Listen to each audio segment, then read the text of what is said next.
श्रीमद् भागवत के मत अनुसार, वैसे ही आधुनिक वैज्ञानिकों के अनुसार एक सनातन सत्य उजागर है, और वह ये है कि जब सारी सृष्टि का आरंभ हुआ तो उस आरंभ के समय काल, कर्म और स्वभाव, ये तीनों का आरंभ एक साथ हुआ है, और इसी आरंभ से सारी सृष्टि का विस्तार हुआ है। इसके साथ साथ एक सत्य यह भी है, प्रमाणित है कि आरंभ ही अंत है। या तो इसे इस प्रकार से कहा जाए कि जब आरंभ हुआ है तभी अंत निश्चित हुआ है। सरल भाषा में कहेंगे, किसी बात की शुरुआत नहीं होगी तो उसका अंत भी नहीं होगा। अब विषय यह है कि आरंभ क्यों हुआ है, कैसे हुआ है, और वो आरंभ किस लिए हुआ है। तो ये सत्य समझना चाहिए कि यदि आरंभ विस्तार के लिए हुआ, यदि आरंभ सुख के लिए हुआ है, यदि आरंभ कल्याण के लिए हुआ है, यदि आरंभ केवल और केवल आनंद के लिए हुआ है, तो उसका आरंभ, उसका मध्य और उसका अंत भी सनातन और आनंददायी होता है, सुखदायी होता है। ध्यान से यदि सुने और उसके साथ साथ इसी बात को, इसी सिद्धांत को लेकर अपनी जीवन की प्रत्येक घटना के साथ जोड़े, फिर वो निकलने वाला दिन हो, आरंभ किया गया कोई कार्य हो, आरंभ की हुई कोई बात हो, वार्तालाप हो, वाणी हो, व्यवहार हो, क्रिया हो, इस संसार में जितनी जितनी वस्तुओं का आरंभ हो रहा है, उसका यदि उद्देश्य उचित है तो उसका अंत भी उचित ही होगा। और इसलिए आज जब हम लोग ये चिंतन कर रहे हैं, प्रत्येक व्यक्ति चाहता है कि मेरे जीवन में शुभ का आरंभ हो, और इस बात को समझने के लिए अध्यात्म के आधार पर, कुछ देवता और देवियों के आधार पर, उनके नाम के आधार पर आपको इसका रहस्य समझाएंगे।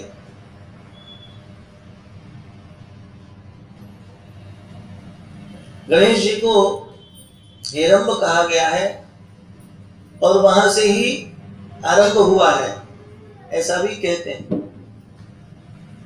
अब ऐसी स्थिति में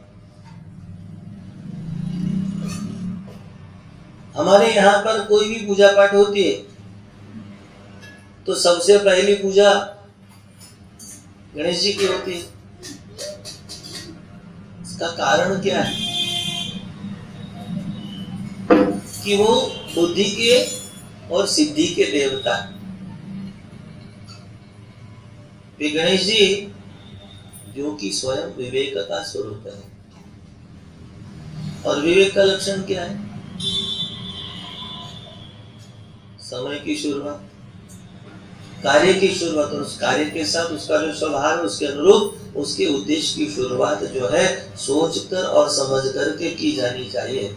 अगर इस प्रकार से करोगे, गणेश जी का नाम लेकर, यानी कि विवेक पूर्वक यदि शुरुआत करोगे, लोग कहते गणेश जी को याद करके करना, तो हम लोग ने उठाया, एक नारियल और फोड़ दिया, गणेश जी को याद करने का अर्थ ये नहीं कि उनका गणपति बापा मोरिया कहकर नाम लिया और नारियल फोड़ दिया। अपना नारियल फोड़ने का अर्थ ये है कि हमारा जो ये माथा है ना, ये कोई नारियल से कम नहीं है, थोड़ा सा इसको फोड़िए। हम लोग कहते हैं ना कि काहीतरी मिळवण्यासाठी डोकं फोडावं लागतं, यानी थोड़ा सा बुद्धि को तकलीफ देनी पड़ेगी और इस नारियल को हिला करके, इसका पानी हिला करके इसमें से जो है थोड़ा सा विवेक और विचार करके निर्णय लेना होगा कि अब आगे की योजना कैसे चलाऊं, काम को कैसे सफल करूं, सफलता मिलेगी तो कैसे मिलेगी, प्रयोग करना होगा। तो हमारे यहाँ पर किसी भी पूजा में गणेश जी को पहले याद किया, और गणेश जी कहते मैं अकेला तो आता नहीं, जहां पर मेरा सुमिरन होता है और मैं जहां पर खड़ा हो जाता हूं, जागृत हो जाता हूं, वहां पर अचानक जो है मेरी दो पत्नियां उपस्थित हो जाती है, जिनमें से एक का नाम है रिद्धि और दूसरे का नाम है सिद्धि। जैसे ही आप आरंभ में विवेक का आवाहन करते हो, विवेक पूर्वक किसी भी कार्य का विनियोग करते हो, शुरुआत करते हो, अचानक आपके कार्यों में समृद्धि यानी रिद्धि और सिद्धि यानी सफलता, ये दोनों आने लगती है। अगर विवेक पूर्वक सोचे समझे बिना कुछ भी बोल दिया, किसी भी काम को बिना सोचे समझे कर दिया, होगा क्या? रिद्धि सिद्धि आएगी क्या? लेने देने पड़ जाते कई बार। घर में हम किसी को डांट दे, ठीक है, गाड़ी चलाते चलाते यदि चौक पर रोककर ट्रैफिक हवलदार को डांट लगा दोगे तो क्या होगा?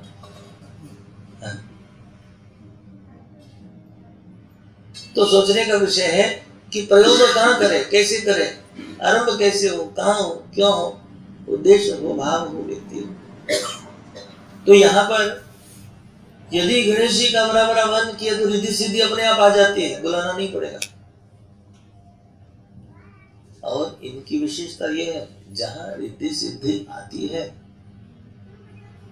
कि दोनों जैसे ही जाते हैं, इनके दोनों के एक पुत्र है, वो इनके पीछे पीछे दौड़ पर चल जाते, क्योंकि मां दौड़ती है, बच्चे पीछे पीछे जाते, स्वाभाविक। अब ये दोनों जो है ना, इनमें से एक का नाम शुभ है, दूसरे का नाम लाभ है। हमारे यहाँ दरवाजे के एक और शुभ, एक और लाभ लिखा जाता है। देखिए रहस्य में बात बताऊं,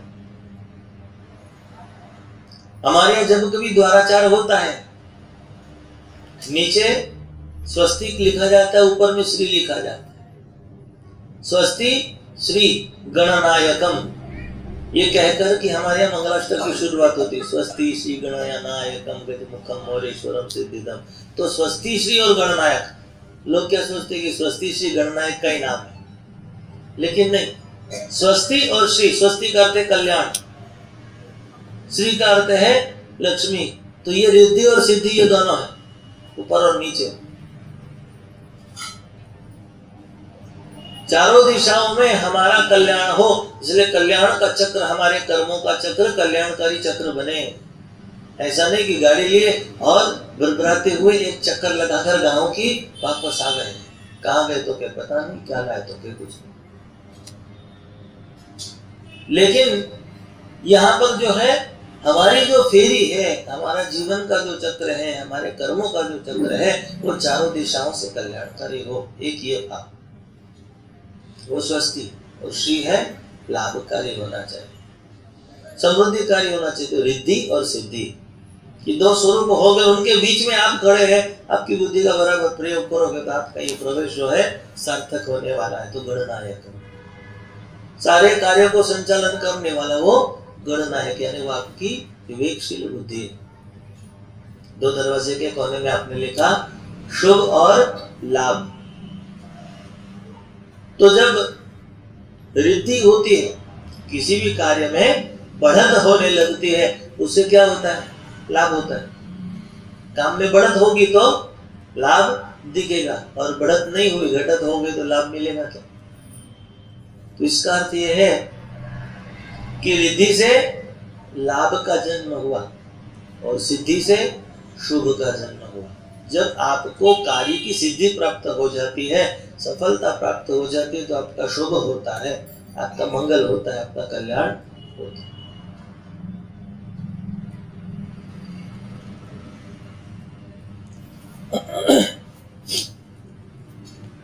तो ये जो चारों है ना, इनका समन्वय शुभ और लाभ का, इसके साथ साथ में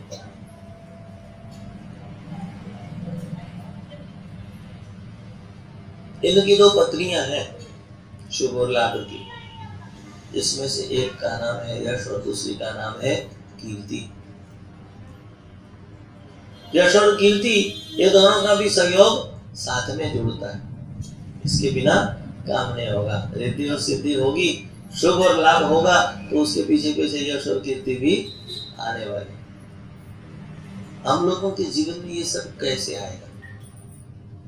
हम में से हर कोई ये चाहता है कि मेरे जीवन से गतम दुखम, गतम दारिद्र्यम, गतम रोगम, गतम पापम, मेरे जीवन से सब चला जाए।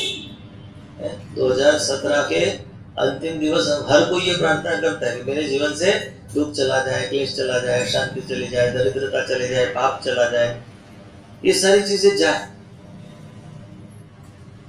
आगता सुख संपदा नाम, अब आने वाले साल में मेरे जीवन में सुख आवे, संपत्ति आवे, शांति आवे, यश आवे, कीर्ति आवे, लाभ आवे, ये सब चीजें हम लोग चाहते हैं। लेकिन ये सब चाहने के बाद भी क्या मिल जाएगा? चाहने को तो व्यक्ति कुछ भी चाहता है। मैं ये चाहूं कि स्वामीनारायण मंदिर के सामने रोज हवाई जहाज उतरेगा क्या? चाहने से क्या होता है? आप लोग सोचे कि मेरे घर के सामने रोज जो है लाइन से गाड़ियां खड़ी रहे, होगी, लेकिन वो आपकी नहीं होगी, वो पार्किंग वालों की होगी। पता चले कि घर के सामने बाहर निकलने के लिए रास्ता भी नहीं छोड़ा लोगों। तो ये लोगों की ओर से होगा, लेकिन ऐसे संकल्प की पूर्ति थोड़ी ना होगी। जब इच्छा रखते हो पाने की, तो उसके लिए कोई पुरुषार्थ करना पड़ेगा। लेकिन इसका अर्थ यह है कि जो कुछ भी बाकी रह गया है, जो कुछ भी कमियां रह गई है, जो कुछ भी त्रुटियां रह गई है, उसको काल के साथ में रोकनी होगी, उसका विराम करना होगा, उस काल के साथ में उसका अंत करना होगा। नए साल की क्या जरूरत थी? लगातार गिनती चलते रहती, दिन जाते और सप्ताह जाते, महीने जाते, लेकिन ये नया साल क्यों लगाया? 12 महीने के बाद फिर एक नया साल, फिर एक नया साल, 17 के बाद 18 गिनो, 18 के बाद फिर 19 गिनो, लेकिन इसकी जरूरत क्या है? हमारे शक बदलते, हमारे यहाँ संबंध बदलते, गुड़ी पड़वा आता है, दिवाली के बाद नया साल आता है, फिर ये दिसंबर आ जाता है, लेकिन बार बार ये नया नया क्यों बोला जाता है? इसका कारण ये है कि कुछ नया करने का एक अवसर मिले और हम ऐसे कुछ वास्तविक बने कि जिसमें हमारी वास्तविकता खिले। किसी ने बड़ी सुंदर बात की, The word peace itself says I am peace। इसका अर्थ क्या है? एक शब्द है शांति, लेकिन वो शांति शब्द जो है ना, वो खुद ही कहती है कि मैं शांति हूं। इसका अर्थ है कि वो अपना परिचय बराबर दे रही है। The word positiveness itself says I am positiveness। मैं सकारात्मक हूं, वो कहता है, लेकिन हम लोग कहते हैं कि मैं ये हूं। The word confidence itself says I am confidence। The word strength itself says I am strength।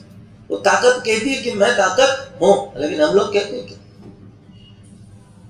इसका अर्थ यह है कि हमने अपनी वास्तविकता को जाना नहीं है, अपनी वास्तविकता को उजागर नहीं किया है, या तो अपनी वैसी पहचान नहीं बनाई है कि हाँ मैं कह सकूं कि हाँ मैं आनंद हूं, हाँ मैं शांति हूं, हाँ मैं दिव्यता हूं, हाँ मैं चेतना हूं, हाँ मैं आत्मा हूं, हाँ मैं परमात्मा हूं। ये बात हमने अपने अंदर में जगह ही नहीं है, इसलिए हम बने नहीं। ठंडन गोपाल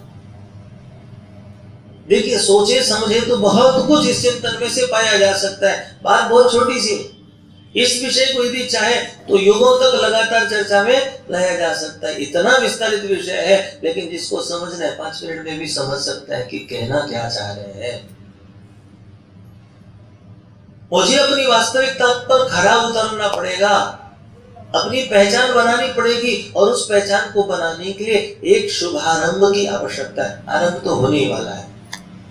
आप रजाई ओढ़ करके तान कर सो जाओगे 12 बजे के बाद, फिर भी वर्ष रुकने वाला नहीं है, आरंभ होने ही वाला है। आप अपने जीवन में कोई परिवर्तन लाओ नहीं लाओ, लेकिन संसार में परिवर्तन होने ही वाला है। बाहर आप परिवर्तन लाओ ना लाओ, लेकिन आपके भीतर परिवर्तन होने वाला है। कुछ बॉडी के सेल्स खत्म होंगे, कुछ नए शुरू होंगे, कुछ पुराने विचार जाएंगे, कुछ नए विचार आएंगे, लेकिन वो कितने सकारात्मक है, कितने सुखदायी है, कितनी उसमें रिद्धि सिद्धि है, कितना उसमें शुभ लाभ है, कितनी उसमें यश और कीर्ति है, उसमें गणपति की बुद्धि कितनी लगी हुई है, गणनायक कितना समर्थ होकर के वहां पर बैठा हुआ है, इसका विचार करने की जरूरत है। तो किस गणपति की बात कर रहे हैं? आप स्वयं ही अपने जीवन के गणनायक हैं। आपके आसपास एक समुदाय है, परिवार है, बच्चे हैं, माता पिता है, समाज है, व्यवहार के लिए अनेक अनेक लोग हैं, मित्र मंडल है, ये सब कुछ है, और आप इन सब के नायक हैं। You are the driver but you are driven. आप जो है इन सब को संचालित करने वाले, इनका वहन करने वाले, इन सबको लेके चलने वाले। लेकिन हो क्या रहा है कि आपके गले में पट्टा पड़ा हुआ है, आपको ये सब खींचे चले जा रहे हैं। इसका कारण है कि आप अपने आप को ऐसा समझ नहीं बना पाए हैं, आप अपने पहचान को इस प्रकार से नहीं बना पाए। ये आने के पहले दरभंगा से लेकर के बिहार से एक भक्त का फोन आया और वो फूट फूट करके रो रहा था। मैंने कहा क्यों? तो जवाब देता है कि मेरे बच्चे और मेरी पत्नी सब मिलकर मुझे खूब गालियां दे रहे हैं, खूब कोस रहे हैं। मैंने कहा वो लोग कोसे, उसके पहले आप अपने आप को कोस कर यदि सुधार लेंगे तो किसी को कोसने की जरूरत नहीं पड़ेगी। अब कोस क्यों रहे हैं ये तो बताइए। तो कहे मैं काम पर नहीं जाता, मैं पैसा नहीं कमाता ना, मैं घर में पड़ा रहता हूँ ना। मैं बोला फिर ठीक है, अगर आप मेरे सामने होते तो मैं भी आपको वही करके कोसता। फिर बात समझ में, आप बोल रहे हो उसका है समझने जैसी बात। तो हम कुछ नहीं कर रहे हैं तो ये हमारी खामी है, उसको पहचानना पड़ेगा। आज से संकल्प करोगे, कल से करूंगा। अपनी योग्यता पर खरा उतरना है। कोई आरंभ आपको करना है तो उसके लिए किसी और की प्रतीक्षा क्यों करें? आप अपनी गाड़ी पर बैठते हो, सवेरे सवेरे कहीं जाना हो और आप अपनी स्कूटर पर बैठते हो, चाबी लेकर के घर में लगाते हो, उसके बाद में आप इंतजार करते हो कि कोई आकर के दूसरा किक मारे, कोई आकर के आपकी गाड़ी का बटन दबावे, उस गाड़ी को चालू करेगी, इंतजार आप करते हो। आप जिस गाड़ी को चला रहे हो, आपके सामने कोई अचानक रास्ते में आड़ा आ गया, आप इंतजार करते हो कि पड़ोस में बैठा हुआ व्यक्ति ब्रेक लगावे। गाड़ी शुरू भी आपको करनी पड़ेगी, ब्रेक भी आपको लगाना पड़ेगा। आगे बढ़ना है तो एक्सीलेटर भी आपको ही लगाना पड़ेगा और चलना भी आपको पड़ेगा। आप चलोगे तो आप कहाँ पहुंचोगे ना। इसका अर्थ ये है, सबसे पहली बात जो हमने कही कि काल की, कर्म की और स्वभाव की, तीनों की रचना एक साथ हुई। लेकिन अभी क्या हो रहा है, मिसमैनेज। हमारा समय आगे भाग रहा है, हम जाएंगे वाले समय के साथ हम चल नहीं रहे। एक एक दिन जा रहा है, एक एक क्षण जा रहा है, एक एक साल बीत रहा है, हम क्या कर रहे हैं? तो समय नया आ गया तो हमको भी नया बनना पड़ेगा। नया अर्थ क्या है? पुराना कुछ छोड़ना पड़ेगा, कुछ परिवर्तन लाना पड़ेगा जो अनावश्यक रहा। आज के दिन क्या करना है? लोग कहते पार्टी मनाना है, हम कहते अपने विचारों के साथ पार्टी मनानी। और वो क्या पार्टी मनाओगे? खाने के बाद सारी प्लेटें लोग फेंक देते हैं ना, कि नया साल मनाने के बाद घर ले जाते हैं जूठी प्लेटें। तो पार्टी ये मनानी है कि पिछले वर्ष में ऐसा जो जो कुछ भी किया जिसके कारण आपको तकलीफ हुई, फिर कहा हो, सोचा हो, किया हो, जिसके कारण आपको तकलीफ हुई हो या आपके कारण किसी और को तकलीफ हुई, या जिस कारण से और लोग आपकी तकलीफ के कारण बने हो, ये सारी चीजों को छोड़ देना पड़ेगा, पीछे छोड़ना पड़ेगा। आप यदि अभी अमेरिका का पासपोर्ट, लंदन का पासपोर्ट पाओगे ना, तो सामान ले जाने की एक लिमिटेशन होता है कि 15 किलो के ऊपर आप अपनी बैग में कुछ नहीं ले जा सकते। लोग पहले खुशी खुशी में मैं लंदन जा रहा हूँ, अमेरिका जा रहा हूँ के करके खूब बैग भर लेते सामान लेकर के। फिर जाते जाते अचानक एक दिन जब बाकी रहता ना तो वो अपनी अटैची का वजन करते हैं और फिर पता चलता है कि यह तो 22 किलो हो गया। अब इसमें से अनावश्यक क्या है जिसको निकालो, तो फिर ऐसा करते करते वो जो है सामान कम करने लगते। लेकिन फिर भी मनुष्य का मोह है, छोड़ना नहीं चाहते। वो 22 किलो का 17 किलो पे आकर रुकता है। 2 किलो तो परमिशन मिल जाएगी ना, ले लेती हो, ये सोच करके बंधा रहता है।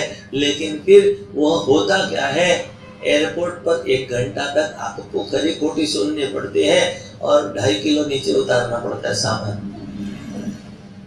और उधर आपको सिग्नल मिलता है कि अभी हवाई जहाज छूटने वाला है। फिर आपके जो साथी संगी होते हैं ना, कहते हैं इसका क्या करना है आपको, तो क्या आप ही बताइए क्या करना है। तो लोग कहते फेंक दो, कूड़े में फेंक दो, नहीं तो आप ही रह जाओ।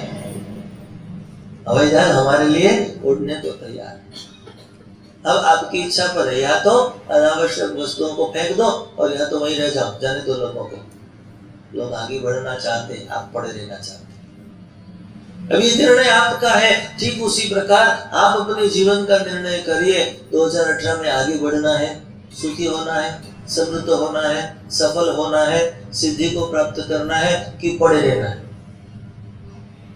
हवाई जहाज में बैठना है, साथ में आना है, सत्संग में आगे बढ़ना है, भगवान की कृपा पानी है, आशीर्वाद पाना है, परिवार को सुखी देखना है। अनावश्यक बातों को छोड़, स्वभाव में जो भी अनावश्यक बात है, विचार में जो कूड़ा भरा हुआ, बातों में जो कूड़ा भरा हुआ, आदतों में जो कूड़ा भरा हुआ, ठीक है, व्यवहार में जो कूड़ा भरा है, इसको छोड़ना पड़ेगा। और जितना जरूरी है, इसमें जरूरी क्या है, गणेश जी जाते हैं तो किसको साथ में ले जा रहे हैं, विवेक के साथ रिद्धि को ले रहे हैं, सिद्धि को ले रहे हैं। सबको नहीं लिया। गणेश जी तो भूत गणों के भी अधिनायक है, लेकिन किसी भूत प्रेत को साथ लेके नहीं घूमते। वो शंकर जी के पास ही छोड़ देते हैं कि बाबा आप संभालो, आपके प्रेतों को आप ही संभालो, आप कैलाश में रहो या शमशान में रहो, लेकिन मैं जहां जाऊंगा लोग मुझे क्यों बुला रहे हैं, मंगलकारी कहकर, मंगल मूर्ति कहकर। कोई ये नहीं कहता कि गणेश जी भोलेनाथ को साथ ले आना, क्योंकि लोग जानते हैं कि भोलेनाथ को लाएंगे तो उसके साथ भूतों की टोली आएगी। इसलिए किसी भजन में सुनना तो ये नहीं कहता गणेश जी को कि गणेश जी आप आना और भोलेनाथ को साथ लाना। भजन में लिखा रहता है गणेश जी आप आना, रिद्धि सिद्धि को साथ लाना। तो आपको भी ये सोचना है कि मुझे साथ क्या लेना है,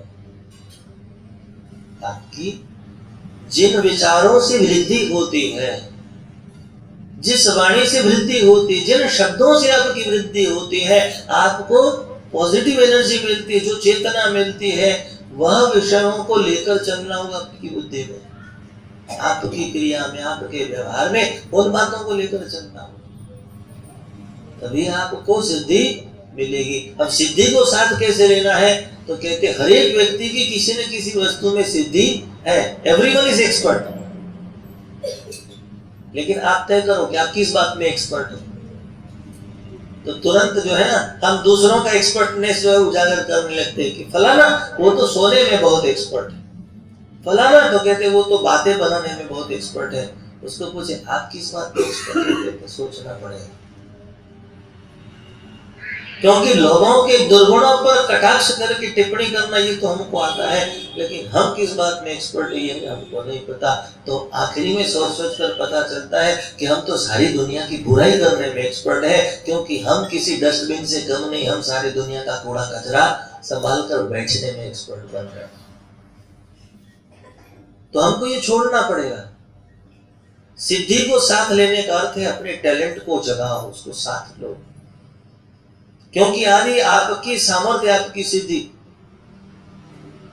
हम अभी यदि कहीं बाहर गांव घूमने जाते हैं तो अपनी ज्ञान और अपनी प्रवचन की शैली को, अपने स्वर को, अपनी संगीत को, अपनी प्रार्थना, अपनी भक्ति को यहाँ छोड़कर नहीं जाते। कोई के ठाकुर जी को साथ नहीं ले, ठाकुर जी को मूर्तिमान नहीं लाए, मन में तो बिठा कर ले क्योंकि वही मेरी सिद्धि है, तो उसको साथ में लेकर के ही चलते हैं। ऐसे कैसे छोड़ जाते।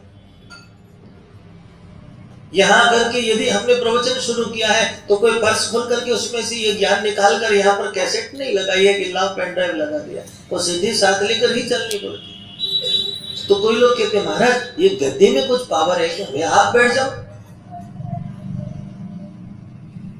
पावर गद्दी में नहीं होता है, पावर हाउस इधर है और उसका आधार है आपकी श्रद्धा, आपकी निष्ठा, भगवान पर आपका विश्वास। तो उस सिद्धि को आप साथ लेकर के चले। ऐसी जो जो वस्तुएं आपकी सिद्धि का कारण है,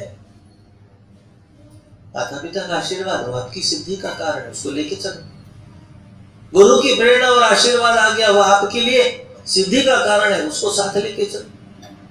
मैं अकेले नहीं आया हूं, मैं खाली हाथ नहीं आया, मैं आशीर्वाद लेकर आया।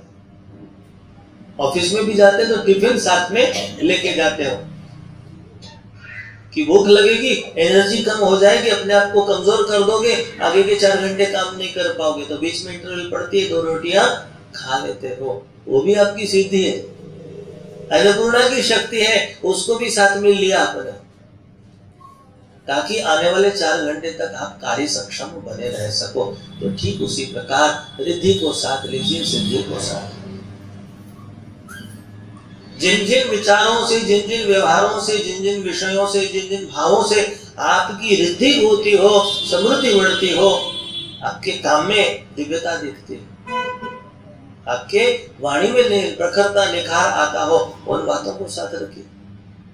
आपका टैलेंट है और उससे आपका शुभ होगा, उससे आपका लाभ होगा, उससे आपका कल्याण होगा, उससे आपकी यश बढ़ेगी, उससे आपकी कीर्ति बढ़ेगी। ये सारा परिवार है जो आप लोगों को हर प्रकार से सुख दे सकता है, सामर्थ्य दे सकता है। भगवान कहते कि मैं चेतना बनकर आपके भीतर हूँ, मेरे ही अंश से मैंने काल को, मैंने कर्म को और मैंने स्वभाव को जन्म दिया है। मेरा स्वभाव आनंद है। इसका अर्थ है मेरे अंश से यदि तुम जन्मे हो तो तुम्हारा स्वभाव भी आनंद है। मैंने तो आनंद के उद्देश्य से आरंभ किया और आनंद ही बना रहे इसके साथ मैंने अंत किया, किंतु अब आप पर निर्भर करता है कि आप कितने आनंद से नए वर्ष का स्वागत करते हो, नए वर्ष का शुभारंभ करते हो। आरंभ ही अंत है, अंत ही आरंभ है। तो आपको इस वर्ष के अंत तक, अब से लेकर के आगे रात तक की जो भी घड़ियां हैं, उसमें इन सारे विचारों पर चिंतन करना है, अपने आप को सेट राइट करना है और भगवान की शरण में रह करके जो अनावश्यक विषय आपको दुखदायी है, कष्टदायी है, पीड़ादायी है, क्लेशदायी है, उनको समर्पित करके और प्रार्थना पूर्वक अपने आप में उन तमाम दिव्य बातों की ऊर्जा को साथ लेकर के भगवान के चरणों में प्रार्थना करके और एक नया शुभारंभ करें, जिसके साथ साथ आप सबका जीवन सुखदायी हो, कल्याणकारी हो, आनंददायी हो और आपके साथ साथ आपका परिवार, आपका मित्र समाज, आपके व्यापार व्यवहार और समाज के क्षेत्र में, देश में जहाँ कहीं भी आप जाए, आपके सहयोग से सबके जीवन में सुख शांति समृद्धि और आनंद आनंद और आनंद ही बना रहे। सबके जीवन में शांति बनी रहे, प्रेम बना रहे, मंगल सदैव सर्वत्र छाया रहे, सबका कल्याण हो। यही मंगलमय कामना के साथ सर्वे सुखिनः सन्तु, सर्वे सन्तु निरामया, सर्वे भद्राणि पश्यन्तु, मा कश्चित् दुःखभाग् भवेत्। ओम शांति शांति शांति। घनश्याम महाराज की, स्वामीनारायण भगवान